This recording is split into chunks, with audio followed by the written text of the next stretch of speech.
안녕하세요. 구약스타드입니다. 요셉은 지금 감옥에서 밑바닥을 경험하고 있습니다. 모든 사람은 내리막 인생을 강하게 거부합니다. 그러나 밑바닥에 이르렀을 때에만 배우는 은혜가 있습니다. 첫째, 감사입니다. 낮은 곳에서는 아주 작은 일에도 감사하게 됩니다. 평안하고 잘 될 때 감사할 것 같은데 대부분의 사람들은 그렇지 않습니다. 늘 잘되기만 하는 사람은 잘되는 것을 감사하게 생각하는 것이 아니라 당연하게 여깁니다. 또한 대부분의 사람들은 기대한 대로 일이 풀리지 않으면 불평하고 원망합니다.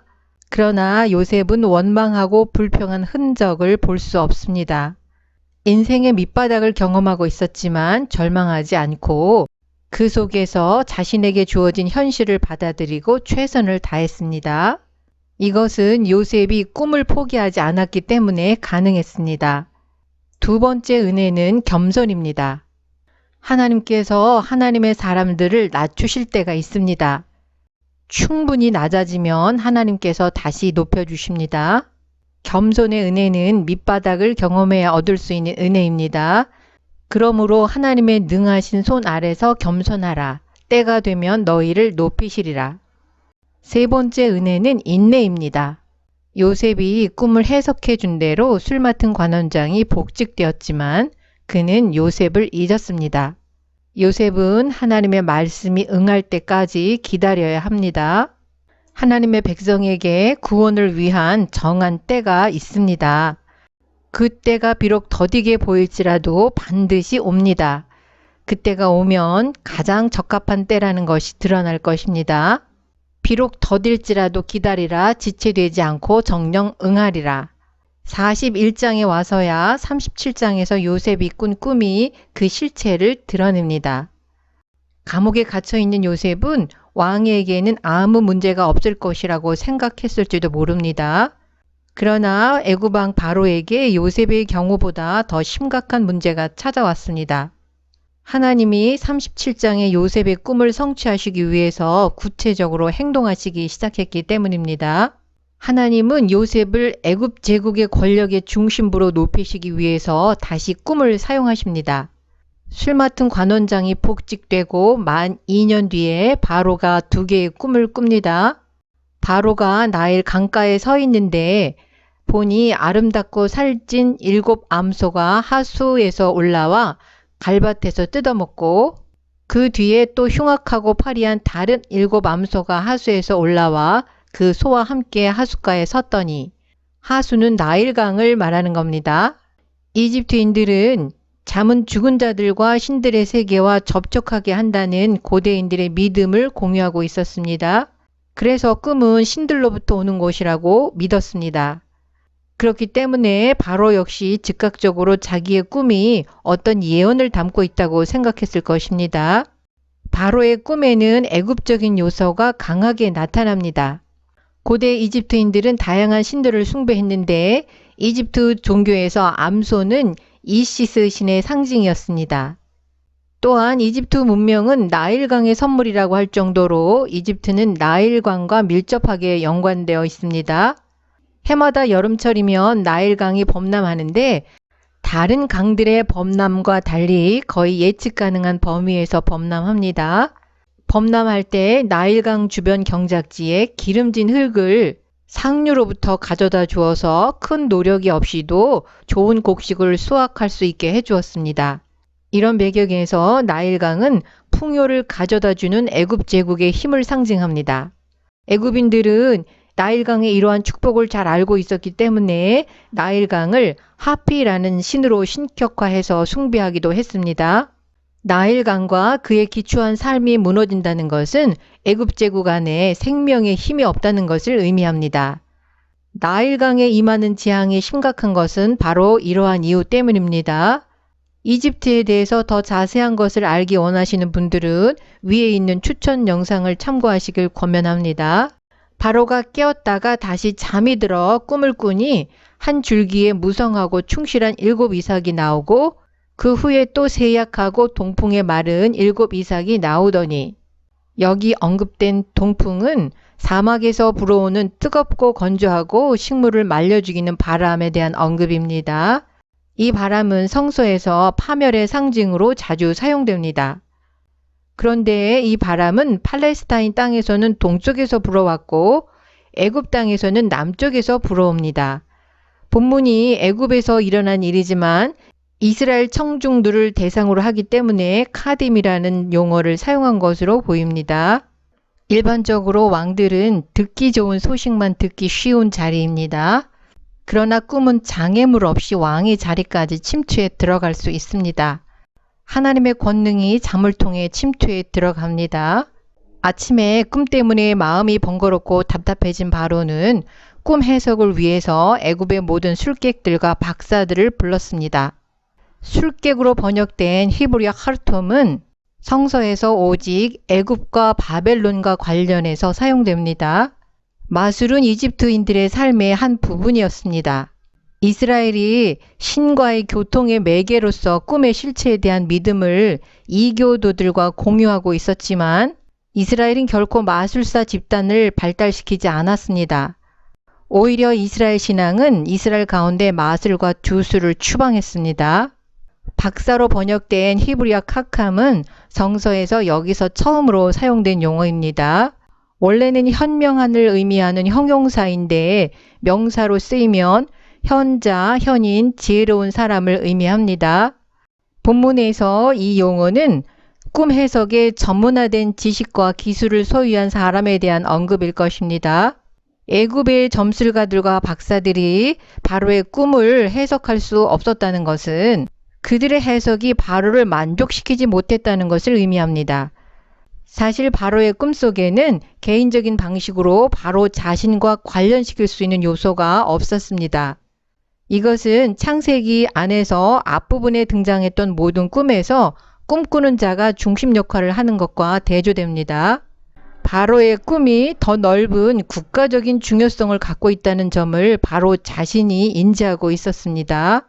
그래서 아첨하는 직업적인 꿈 해석자들의 관습적인 해석이 바로에게 설득력이 없었던 것입니다. 애굽의 직업적인 해석자들의 실패는 더 넓은 문맥에서 중요합니다. 성서에 기록된 하나님의 뜻과 이교도의 마술과의 사이에 첫 번째 대결인 이 사건은 이교도 신앙에 대항하는 논쟁에 해당됩니다. 이와 동일한 모티프가 모세 아론과 애굽 궁정의 술객들 사이의 대결에서 다시 나타납니다. 그리고 다니엘과 바벨론의 술객들 사이의 대결에서 다시 나타납니다. 애굽 제국의 최고의 지혜조차도 갑자기 침투한 하나님의 권능 앞에 아무 힘을 쓰지 못하는 상황입니다. 요셉은 교만한 애굽 제국이 위기에 빠졌을 때 등장합니다. 요셉 스토리 안에서 그 이전 족장들 이야기 안에서의 꿈과 달리 직접적인 언어에 의한 소통이 아니라 상징적인 꿈으로 말씀하시는 것도 하나님의 계획이었습니다. 하나님은 이제 히브리 노예를 사용하셔서 애굽의 지혜를 이기게 하실 것입니다. 나중에 바벨론으로 끌려간 유다 포로인 다니엘을 통하여 바벨론 제국 왕 느부갓네살의 꿈을 설명하게 하셨습니다.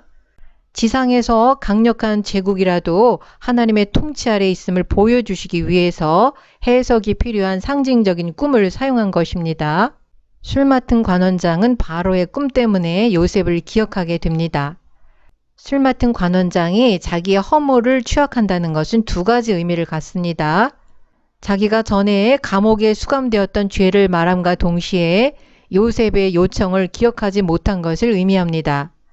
술 맡은 관원장이 요셉을 적극적으로 추천하지는 않았지만 요셉이 꿈을 해석하는 특별한 능력이 있는 사람으로 바로에게 소개된 것입니다. 술 맡은 관원장이 요셉을 기억하게 된 과정은 하나님이 요셉을 기억하시고 행동하시는 것에 해당합니다. 술 맡은 관원장의 말을 들은 바로는 사람을 보내서 요셉을 급히 부릅니다. 요셉이 옷을 갈아입다는 것은 죄수복을 벗고 새로운 옷을 입었다는 의미와 함께 상징적인 의미를 갖고 있습니다.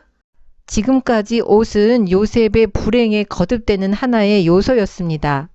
따라서 옷을 갈아입는다는 것은 이제 요셉에게 새로운 삶이 시작되는 과정임을 상징하고 있습니다. 드디어 요셉이 바로를 대면합니다. 너는 꿈을 들으면 능히 푼다더라. 바로는 요셉이 타고난 꿈 해석의 능력을 소유했다고 믿었습니다. 그러나 요셉은 바로에게 대답하여 가로되 이는 내게 있는 것이 아니라 하나님이 바로에게 평안한 대답을 하시리이다. 바로가 꿈을 해석하는 특별한 능력의 소유자라고 말할 때 요셉은 자기에게 그런 능력이 있는 것이 아니라 하나님께서 그 비밀을 알게 해주실 것이라고 대답합니다. 요셉은 미리 꿈에 대한 해석을 알고 있는 것이 아닙니다. 요셉은 감옥에서 바로의 면전으로 갑작스러운 소환이 하나님의 섭리라고 확신한 것입니다. 그래서 하나님으로부터 꿈 해석을 받을 것이고 그 해석이 바로를 만족시킬 것임을 믿었던 것입니다. 애굽 제국의 바로가 노예요 죄수인 요셉의 조언을 구한다는 사실이 얼마나 놀라운 일입니까? 이 사건은 바로는 모든 것을 아는 전지한 존재가 아니라는 것을 분명하게 드러내고 있습니다. 사람들이 바로를 신이라고 생각했을지라도 그가 꿈 해석을 위해서 요셉의 도움을 필요로 한다는 사실은 바로가 신이 아니라는 사실을 선언하는 것입니다. 16절의 요셉의 선언은 자신이 섬기는 하나님이 애굽 제국을 넘어서 세상을 통치하시는 초월적인 분임을 분명하게 밝히고 있습니다. 따라서 애굽 제국의 미래는 바로에게 달려있지 않다는 것을 선언하는 것입니다. 이사야 41장에 의하면 참된 신의 표지는 미래를 만들어낼 수 있는 능력입니다. 그런데 애굽 제국의 바로는 미래를 만들어낼 수 없을 뿐만 아니라 다가오는 미래에 저항할 능력도 없습니다. 19절에서 바로가 요셉에게 자신의 꿈을 설명할 때 애굽 땅에서 내가 아직 보지 못한 것이라는 말은 앞에 나오는 꿈 설명에는 없었던 바로 자신의 개인적인 관찰입니다. 21절 먹었으나 먹은 듯하지 아니하여 이 말 또한 원래의 꿈 이야기에는 없었습니다. 바로는 자신을 불안하게 했던 개인적인 관찰들을 강조하면서 꿈의 부정적인 면들을 자세히 설명합니다. 바로 자신도 두 개의 꿈은 하나이며 부정적인 의미를 전달하고 있음을 인식했기 때문에 번민했던 것입니다. 따라서 요셉도 꿈을 해석하면서 먼저 흉년을 언급합니다. 7 좋은 암소는 7회요 7 좋은 이삭도 7회니 그 꿈은 하나이라. 동풍에 말라 속이 빈 7 이삭도 7회 흉년이니 이런 식으로 본문은 요셉을 해방시키고 총리가 되게 하고 요셉의 형제들을 애굽으로 내려오게 만든 것이 기근임을 드러내고 있습니다. 요셉의 해석에 의하면 두 꿈은 동일한 내용이며 애굽 땅에 7년의 풍년이 있은 후에 7년의 심한 흉년이 들어서 이전 풍년을 다 잊어버리게 되고 애굽 땅이 기근으로 망한다는 것입니다. 동일한 꿈을 2번 겹쳐 꾼 것은 하나님이 이미 이 일을 정하셨고 속히 행하실 것을 나타냅니다. 끔찍한 기근이 다가오는 미래는 이미 결정되었고 그대로 이루어질 것이라는 의미입니다. 이러한 부정적인 메시지를 전하기 위해서는 용기가 필요하고 위험도 감수해야 합니다. 하나님은 끔찍한 기근이 다가오고 있다는 것을 그의 종 요셉을 보내셔서 바로에게 경고하십니다. 하나님은 생명과 죽음을 가져다 주시는 분이라는 것, 나일강으로 하여금 풍성한 생산물을 내게도 하지만 기근이 임하게도 하시는 분임을 분명하게 선언합니다. 그러나 하나님은 경고를 보내실 때 지시사항도 보내십니다. 하나님은 7년간의 기근 동안 음식을 제공할 계획을 갖고 계십니다. 하나님이 요셉과 함께 하셔서 요셉에게 하나님의 계획을 알게 하실 것입니다. 요셉은 대담하게 바로가 요청하지 않은 조언을 할 기회를 붙잡았습니다. 이제 바로께서는 명철하고 지혜 있는 사람을 택하여 애굽 땅을 치리하게 하시고 바로께서는 또 이같이 행하사 국중에 여러 관리를 두어 그 7회 풍년에 애굽 땅의 5분의 1을 거두되 요셉은 기근을 피할 3가지 방책을 제안합니다. 첫째, 애굽 전역을 다스릴 지혜로운 치리자를 선택할 것. 둘째, 지역 감독관들을 임명할 것.